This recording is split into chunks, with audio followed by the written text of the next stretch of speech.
Hey, what's up, everybody? Mark McKinnon here. Happy New Year. Let's hope that 2025 brings in more goodwill and great things in 2024. Not that 2024 was a bad year for Dyskami Publishing. We had quite a substantial release year. So we had 18 products that came out throughout the year into retail stores. Now, some of them, of course, came out a little bit earlier on digital because of the way we do our Kickstarters and the timing of things. But to have 18 products come out into retail stores for a company of our size, which is just two of us, it's Robin and me, is quite frankly amazing. In some ways, it's hitting above our weight class in what we can do.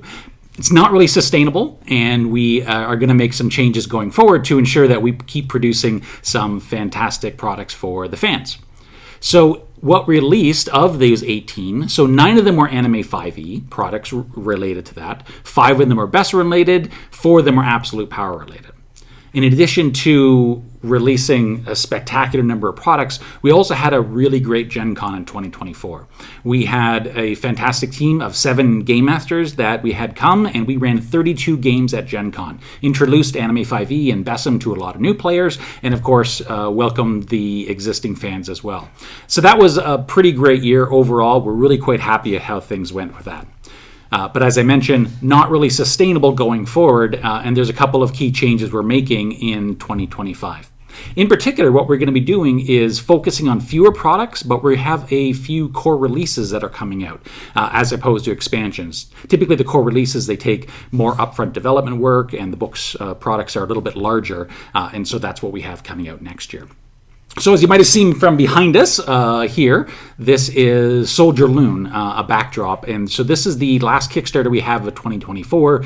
Digital files have been sent out to all the backers, and that will be the first product release into retail stores in 2025. That was probably May or April, depending on when it gets back for the printer. We're still trying to get those exact numbers, but it's at the printer now. We've been looking over some digital proofs. The Chinese New Year's does slow some things down, but we're really looking forward to getting Soldier Lune out. It's kind of a throwback to the old Sailor Moon role-playing game and resource book that I wrote. That was actually my second publication that I did back in 1998. And this is kind of the spiritual successor on that. So Soldier Lune is something that we think is going to make a lot of fans happy if they're looking in the magical girl, Sailor Moon type of genre. So in looking ahead, it's like, well, what else are we going to be doing? Let's talk about 2024. In February, we are going to be announcing, probably at the Gamma Expo in Louisville, Kentucky. So we have a new licensed game that we're coming out with. So this is a brand new game that we have for a license that is comic book adjacent. It's also anime adjacent. We can't reveal what it is right now, but it's quite an interesting proposition for us, something we haven't done before, because not only is it a licensed RPG, which is great, but it's also our first dual stat RPG that we're doing. So we're doing Tri-Stat for it, but we're also stepping into the Powered by the Apocalypse realm. And so the game that we're coming out with is going to have stats for both to support a style of play that's Tri-Stat, which is point-based and more prescriptive on what you can do, but still, of course, very open-ended. But the Powered by the Apocalypse system, if you're familiar with any of the hundreds of games that use that core framework of the system, it offers a more, perhaps a cinematic or open-ended style of play, more narrative. Even though Tri-Stat is, I still think, a very narrative game, Powered by the Apocalypse is less reliant on the game mechanics. And so we're really excited about getting this license, about getting it out. We think it's a fantastic property. It is smaller. It's more niche. And as I said, it's anime-related and superhero-related. It's not probably any of the big ones you're thinking of, but we're really excited about it. And we have a fantastic licensing partner for that, and that's something we're going to be coming out with, as well as the core book, and then probably a game screen. It's not going to be a full line of products. It's mainly a kind of limited release of the core rules to get it out there, to offer a kind of a different opportunity for play. And so that'll be coming out sometimes later in this year. We don't know exactly when. We're in writing and development right now, and of course approval processes for a licensed product, but that's something we're pretty excited about. That's going to be coming out, and as I said, we're probably going to announce it in February. Along with that game, given that the Powered by the Apocalypse system is less prescriptive and more narrative, as I mentioned, we thought this was a great time to integrate a revision of Tristat system. So we had Tristat, which was in BESM to start with, and then we expanded it, made it more powerful, but ultimately kept the same framework whenever we did Absolute Power superhero game and the Tristat core. So this new Tristat version, we're calling Tristat Refined. And so it is not significantly different. The core framework of Tristat is still there, but we've made some streamlined approach to it, and we've used some more narrative approaches rather than saying this is the exact number associated with flight or with this particular defect. What we've gone is a little bit more open-ended with it to offer less number crunching and more focusing on the story. And we think that this is a great version of Tristat and Tristat Refined to integrate with this new license because it'll go well with Powered by the Apocalypse. And it's also something I mean, as a game designer, I'm just really excited about a more narrative structure for Tristat. As comprehensive as Tristat is, and it does offer a lot of different options. Some people may not appreciate the numbers and the precision quite as much, so we've streamlined it, we made it easier. I think it's a more elegant implementation of Tristat. Whether or not you prefer it, or maybe you prefer Tristat Core, that'll be up to you, but we're pretty excited about that. And so those are two products that are going to be coming out. We're going to be doing a Kickstarter probably in March for the licensed product, along with the Tristat Core, the people that want the separate book itself. So that's kind of the next thing we have on the list for that. There are numerous other things we're working on. As I mentioned, core rules is something that's pretty important to us in 2025, and it does take a little bit more time. And one of the big projects we're doing, we have not announced yet, but I'll make the announcement now. So it's called Fantasy Realms Unbound, and that is a new RPG line, which is a spiritual successor, perhaps, to Anime 5e, but slightly different. So Anime 5e, whenever we came out with that, we took the best of a point-based system in BESM, our anime game, and then we took the 5th edition OGL for Dungeons & Dragons, and we integrated those together to create a way of taking anime and layering it on top of the 5th edition system while really focusing on the breadth of what anime fantasy could be. And so typically D&D is more about dungeon crawling, fighting, leveling up. That's really kind of the essence when our group plays Dungeons & Dragons, and really ever since I was young and as a teen playing D&D. That's kind of always been the core essence. It's not to say you can't have other aspects of D&D, but that's not where the rules are kind of focused. We look at the incredible number of spells and, of course, all the combat abilities. That's really its focus. And Anime 5e was intended to say, well, let's play within the framework of an anime game within the 5th edition system and offer a breadth that goes kind of beyond the paradigm of what 5th edition is. So Fantasy Realms Unbound, we're taking a step back and saying, well, we really like this point-based variation on 5th edition, which was very well received with Anime 5e, and I think it's a real strength to offer so many more character options. But let's integrate it more closely with the strength of 5th edition, specifically the 2024 implementation of Dungeons & Dragons. So there's the 3 core rules core rule books for D&D that came out in last year, as well as the Monster Manual still doing out in 2025. And they're going to be releasing a kind of a system reference document for that, releasing under Creative Commons. Anime 5e was released under the old OGL, Open Gaming License System, for the 2014 version of 5th edition, where this new 5th edition, Fantasy Realms Unbound, is intended to integrate much more firmly, or maybe much more holistically, with the 5th edition rules.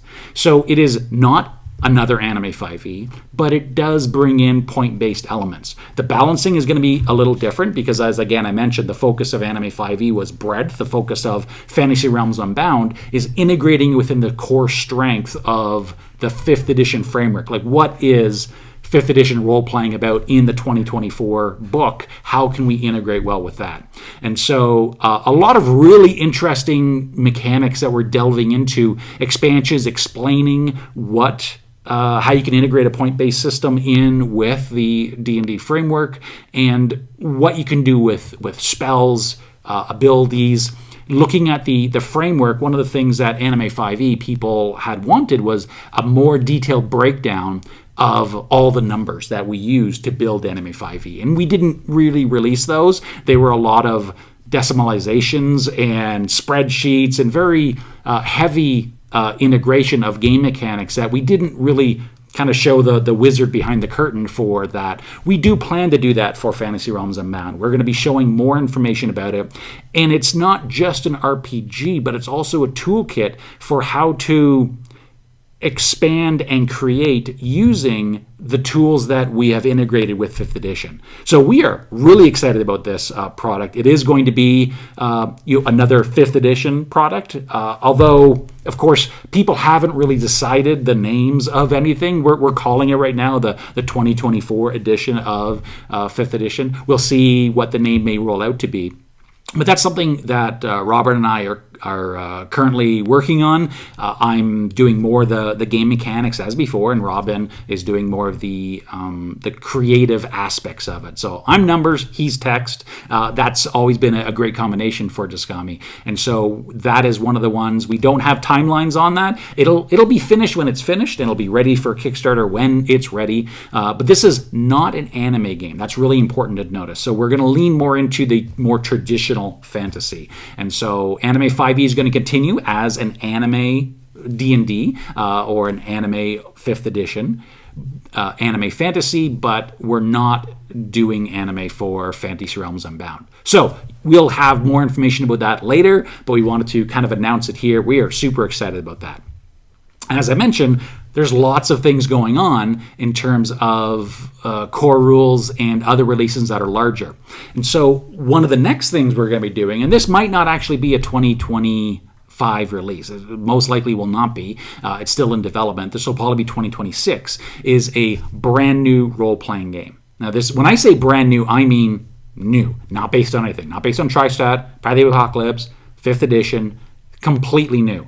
And I was a little bit surprised when I came up with the idea and I started writing down my thoughts on it. I realized I have not come up with a wholly new game since the original BESM in 1997. Like it's been almost 30 years since I've been let's just say a completely virgin game design for that. And that's why I'm so interested in this product. I'm not going to announce names. It's still workshopping. There's still a number of issues to go forward with it. But this is what I would call a novel game. There's some things that kind of break the mold in terms of what a role-playing game is and how it's presented. And I think that this one kind of fits in that realm. It's... we'll get more information as we go and play test and do the writing, and some things are bound to change. But I look at what's out there, and I think that this kind of stands in its own field. It's still a role-playing game. It's not just... it has game mechanics, let's just put it that way. It is not a strictly narrative storytelling, kind of a group improv. It's not that. It is a role-playing game, but it's really focusing on a different way to approach the game mechanics and kind of the focus of what the world is and what the stories are going to be and why you're adventuring or exploring in that world. So that's something that's going to take a little bit of time to develop, and so I'm hoping 2026 is what we're looking at. But in terms of what's happening in 2025, a lot of our time is going to be tied up in this development work. In addition to all those games I mentioned, I'm working on a new board game, and I haven't released a new board game in quite a while as well. Dyskami, interesting, when it started up in 2013, actually started as a board game company. That's when I got back into the industry after being primarily a role-playing game publisher. I left the industry for a while, and I came back into board games. But then the opportunity with BESM came up, of course, and role-playing has always been a love of mine. And so we kind of pivoted into role-playing and have been focused on that for a while. I still love board games. I still play board games recently, or all the time. In fact, I just had a bunch of friends last week. We played a 14-hour game of Advanced Civilization, the old Avalon Hill game. Just a wonderful time. I like all sorts of games. And I kind of had this idea kicking around, and so I've been working on that and play testing it. It's something that involves a fair amount of heavy lifting when it comes to a board game. Role-playing games is a lot of writing and art, and then the production is relatively low. With a board game, it's a lot less writing and art, but the production is a lot higher on that. And so we're going to be kind of slowly inching towards that, probably a 2026 release if everything goes well. And so that's a lot of our time is going to spend in development. That's not to say we're ignoring our existing line. So Anime 5e, we have a product lined up for 2025. There may be two in particular, but the one that we're working on right now is called Dungeon Crawl. It's the Labyrinth of Lysandra. And if that name sounds familiar at all to longtime BESM fans, that's because when we released BESM Dungeon back in the early 2000s, this is an Anime 5e take on the old BESM Dungeon. So it's as the title is, Anime 5e Dungeon Crawl. It is a dungeon exploration. It is a module style where you go into a dungeon and you're exploring some things and you're fighting monsters. So it's more of a traditional type of book that we thought we really liked the BESM Dungeon when it came out. So we're expanded it. We made it larger. We've added more content. Certainly fully integrated with Anime 5e and how the system goes with that. So even if people aren't interested in the running it as an actual dungeon, running at the module, there's lots of player characters, lots of monsters, ideas, traps, all these things you can integrate into other aspects of the game. So really excited about that. It's pretty well mostly done in the development phase, but of course it takes a long number of steps to get the art and make sure the layout's done, and so that will be something that's coming out in 2025. And in the BESM line, we have two products that we know we plan to come out. One of them is to follow up on the setting book. So we first released, of course, BESM Multiverse, which was all of the Prime Worlds in the BESM setting, and then when we did the one specific one, which is Icarus, so we did that one last year. Well, the next one logically to move over to is Imago. And so Imago is more of a reality punk, a little bit of cyberpunk, a little bit of modern, a little bit of futuristic, but the reality punk type setting where you have a full setting book for that being released. And that will be in conjunction with the third novel in the Ikarion LitRPG trilogy. So as Ikarion, if you're familiar with BESM, it kind of it's a connection through a game between the Icarus world and the Imago world. And so we released the Icarus setting book. Imago is the next thing to do, and that will conclude the trilogy of the novel series with that. And so releasing those two together kind of gives a really good integration of the BESM world systems. And so that's still what we're planning on doing. And again, we're well underway on that. So we don't have the exact times or dates of what they're going to be. It'll integrate with some of the other work we're doing. We know the next one we're announcing is the license, but beyond that, in February, we're not sure the timing on that. But we just released, as I said, 18 products last year, including the Beyonder Worlds, which is recently shipped and it hit retail stores in December. Beyonder Worlds is the Anime 5e non-fantasy, so it hits some of the other types of genres. You got your mecha, you have your science fiction, you have your cyberpunk, you have their modern kind of urban fantasy. And so we're really happy with all the products we've come out with for BESM and for Absolute Power and Anime 5e, and we still are continuing forward with BESM and Anime 5e in next year. Absolute Power, we're taking a bit of a step back from that, and it's disappointing, but there's a number of reasons for it. One is with the new license that we have. As I mentioned, it's supers adjacent, not superhero, but certainly supers adjacent. And so it does fill some of the same niche that Absolute Power had. It touches upon that of the supers game. But in addition, when we release the core rules and then release Season 1 and Season 2, as you may know, with Absolute Power, we are concurrently kind of progressing the world with our own world. And we ended with Season 2 being the end of 2022. 2023, extremely challenging, and going into 2024 of where do you go with the superhero world that we've created with the characters, with the guard, with all of the geopolitical stuff that we have. And then we looked at what has unfolded in the real world in the past couple of years, and to maintain that same level of integration between real world events and Absolute Power Sentinel Earth events, would be extremely challenging to do it in a sensitive and thoughtful and compassionate and exciting way. So when we looked at Absolute Power, we looked at the sales numbers that, the sales had dropped off a little bit on that. And all the factors put together, we said, well, maybe it's time to pivot away a little bit. We still have a great core rules and expansions for that, but 2025, we don't have anything planned for Absolute Power to be released. But as I mentioned, the license, you can take some of the elements that we're bringing in and certainly integrate it with what's in Absolute Power, because it does have that Supers tie-in. So that's something that's going to be coming out in 2025 for the license, and Absolute Power, we'll see where it goes in the future for that. So let's take a look at some of the other things. I just have a couple of notes written down to make sure I don't miss anything. So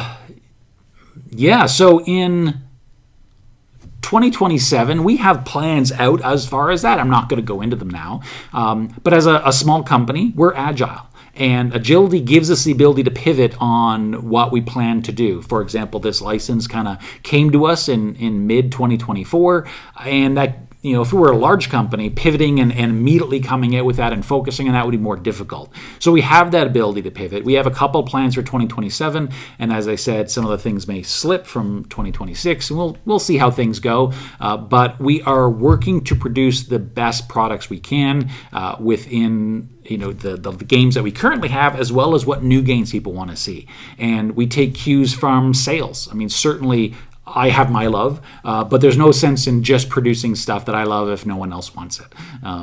We need to have a decent sales. We have to have a good appearance on Kickstarter and good sales numbers from that, and what happens in retail stores. Is this something that could appeal in there? So for example, with the Soldier Lune as the box set, we did significantly better with that as a box set than we did with the first 3 Tri-Step box sets with Pixies, Worms, and Demonicity. I think those are great products, but we clearly saw that there wasn't as much demand for that. Soldier Lune showed us, well, if you have the right setting, suddenly a product that maybe wasn't as viable with a boxed RPG becomes more viable. And so that's something we've taken cues on that. One of the unfortunate things, because of the refocusing, and we really need to work on the games, is we are not going to be at Gen Con this year, unfortunately. In 2025, we decided to step back. We had a really quite aggressive 2024. As I mentioned, we ran 32 games. We had 7 Game Masters. We had a great presence at the show. But it takes a lot of work for a small company to go to a show like that, a lot of coordination, and a lot of funds, of course, to get things going. We looked and said, well, we'd be better served working on products or celebrating time with family. Certainly, summertime is a time when I would love to spend more time with the family, and we're often traveling for conventions or making plans for that. So we looked at everything, and just 2025 Gen Con just didn't seem feasible for us to do. And so we're not going to be at Gen Con 2025. We do plan to be at the Gamma Expo, as I mentioned, in February in Louisville, Kentucky, although that is a more of a retailer focus show. It's not a consumer show. And there's a good chance, because it's down the road from us in Toronto and we're in Guelph, so we may make an appearance at Anime North this year, especially if we can get this out in time for Anime North. That would be great, of course, because there's going to be a lot of fans that may want that. But we'll see how that goes. The only one we know 100% we're going to, 100% with an asterisk, of course, because anything could happen, and that's the Gamma Expo. So you'll maybe see less of us in person if you've been to some of the shows, but know that we're working on some products so that we can have a great 2025 and 26 going forward. So this is going to be the year of change. If last year was kind of the year of production, next year is going to be the year of change. In 2025, we're doing some really exciting things. We think that fans are going to want what we have. Consumers are going to find that we're producing interesting ideas, interesting game mechanics, and interesting settings, and we're really looking forward to that. The support you've shown us since our 2013 debut, but in particular in this past couple of years, has been wonderful. With Anime 5e and BESM and Absolute Power, we really appreciate you stepping up and supporting us, either on Kickstarter, joining our different groups, whether it's Facebook or Discord, seeing us on Twitter and Instagram. So thank you. It's been a very interesting year for us, a very busy year. We're all kind of a little exhausted after 2024. But we're very hopeful about 2025, and I'm really looking forward to doing some excellent game design work and producing some great products going forward.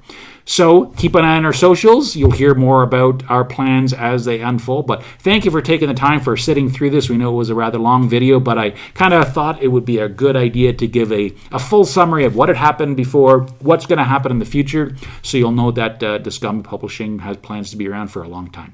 All right. Thanks, everyone. Have a wonderful, happy New Year, and we'll talk to you soon.